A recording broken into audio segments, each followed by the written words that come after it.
Impeachment hearing laban kay Vice President Sara Duterte hindi maapektuhan ng pagdinig ng ICC sa kaso ni FPRRD. Si Mean Corvera sa detalye ng balita. Tiniyak ng liderato ng Senado na hindi maapektuhan at hindi maantala ang impeachment trial laban kay Vice President Sara Duterte dahil sa paglilitis ng International Criminal Court sa kanyang ama na si dating Pangulong Rodrigo Duterte. Ayon kay Senate President Francis Escudero, sa kanilang napagkasundo ang schedule, magsisimula ang trial sa July 30 at inaasahang magkakasabay ang paglilitis naman sa dating Pangulo na itinakda ng ICC sa September 23. Hindi naman anya o obligahin na dumalo sa impeachment trial ang Vice Presidente kaya maaari pa rin itong umasiste sa kanyang ama sa The Netherlands at bahagi ito ng kanyang mga karapatan.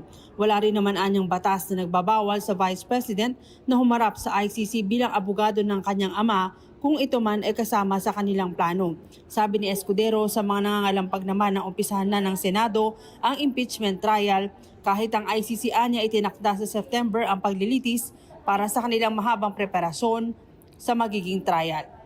Kung masusunod yung mga pre-trial arrangements, mas magiging mabilis yung pagdinig. And hopefully, bago kami mag-recess sa loob ng 3 buwan, ay kaya nang tapusin yung impeachment trial.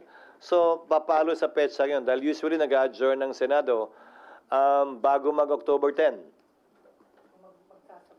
So, kung September 23, yung trial, halos yung panahon yun. Pero wala namang ugnayan yun eh. Whether nagsabay, hindi nagsabay, wala namang nakasulat na batas na bawal magsabay. Hindi naman gano'n yan.